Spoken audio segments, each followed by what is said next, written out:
It's more than a humanitarian catastrophe. This is how the situation in Mariupol, which was practically destroyed by Russian troops, has been described for about 3 months. Hundreds of thousands of people have been deprived of their homes by the Russian occupiers. Tens of thousands have been deprived of their lives. More than 90% of the city's buildings have been destroyed. We've got the horizontal bars here. Here what's left of it. And in front of the bars there's the mesh building. Back in February, there was a school on the site of these ruins in Mariupol. At least 22,000 civilians were killed as a result of the bombing of the city by the Russian army. Many bodies were lying right on the streets. There were bodies lying around everywhere. There were a lot of killed people. There is no permanent water, electricity and gas supply in the ruined blockaded city, but about 100,000 Ukrainians remain there. Life in occupation.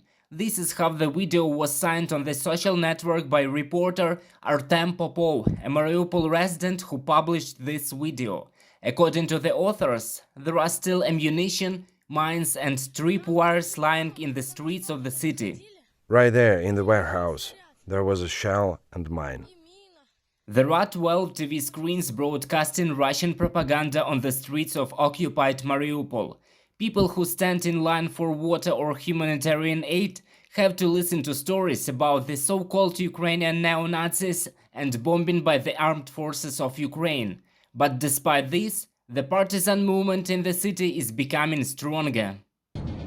This is the satellite agricultural plant in Mariupol. According to the mayor's advisor Petro Andryushenko, the fire at the enterprise is the work of Ukrainian partisans. The fire didn't just happen. As our resistance says, it's better to let it burn than for the Russians to steal it. So that's good news. Mariupol resistance is growing. Total Russification unites all regions of Ukraine occupied by Russia, from Luhansk to Kherson. The occupying Russian authorities aren't able to solve the problem of the political status of the Kherson region. They created the so-called government, but the key positions are occupied not by local collaborators, but by citizens of the Russian Federation.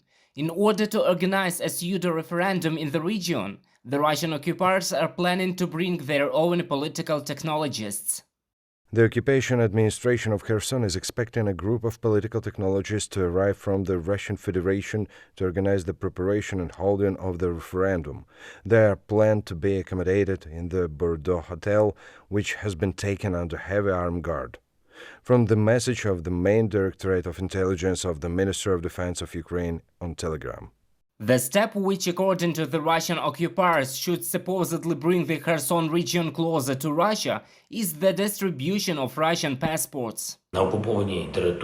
News about the distribution of Russian passports in Kherson and in Melitopol was spread in the occupied territory and in Russia. Several collaborators and people from their environment were on video. Well, this looks more like an attempt to get a ticket to escape than a line for passport. Very revealing. Another crime on the conscience of the Russian occupiers is the robbery of Ukrainian grain. They have stopped hiding it, saying that the grain went away one way or another. However, taking out the harvest, the invaders make the problems for themselves. Farmers are forced to conclude agreements on the transfer of grain to the occupiers, but this situation will lead to the fact that now the harvest will be taken away, and next year no one will sow anything because fertilizers, fuel, plant protection products, and much more are needed for sowing. Alexander Staruch, head of the Zaporizhia Regional Administration, in an interview with Glavkom. Since the beginning of Russia's full-scale invasion, residents of the Kherson region have reported more than 500 cases of kidnapping. Law enforcement officers record the calls of civilians almost daily. In response to the crimes of the Russian occupiers, partisan resistance is active in the Kherson region. Meanwhile, the armed forces of Ukraine are inflicting high-precision strikes on ammunition depots and command centers of the Russian army. Reported by Roman Smoler, Valeria Nikipelova, UATV News.